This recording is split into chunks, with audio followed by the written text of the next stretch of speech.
यह एक डरावनी कहानी है जो बच्चों को डराने के साथ साथ हंसाएगी भी।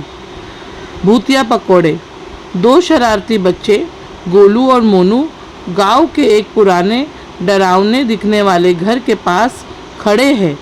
घर टूटी फूटी दीवारों और जालों से भरा है। दोनों उत्सुकता और हल्की घबराहट के साथ बात कर रहे हैं। पास में एक बूढ़े दादाजी बैठकर भूत की कहानी सुना रहे हैं। गोलू हंस रहा है जबकि मोनू थोड़ा डरा हुआ है। आधी रात का भूतिया माहौल। आधी रात का समय है, चारों ओर धुंध है और गांव के डरावने घर से हल्की हल्की रोशनी आ रही है।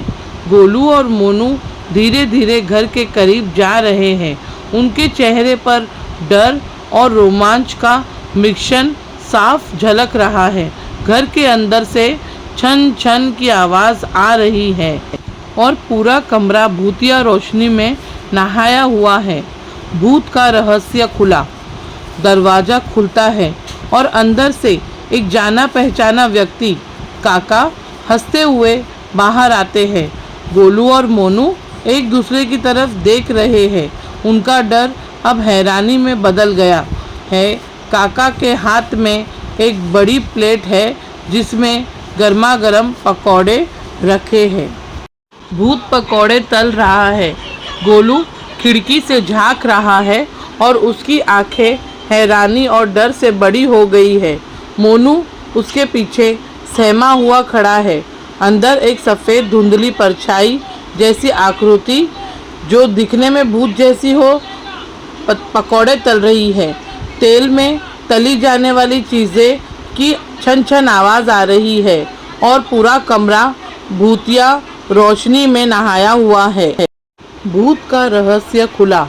दरवाज़ा खुलता है और अंदर से एक जाना पहचाना व्यक्ति काका हंसते हुए बाहर आते हैं।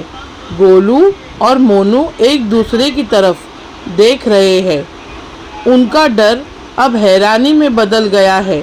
काका के हाथ में एक बड़ी प्लेट है जिसमें गर्मा गर्म पकौड़े रखे हैं। मज़ेदार अंत।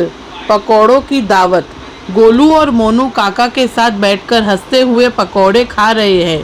पास में दादाजी भी बैठे हैं जो खुद भी हंस रहे हैं कि उनकी कहानी से बच्चे डर गए थे। चारों तरफ एक खुशनुमा माहौल है। पकौड़ों की खुशबू हवा में घुली हुई है। गोलू मुस्कुराते हुए कह रहा है, भूत के नहीं लेकिन काका के पकौड़े सच में ज़बरदस्त हैं।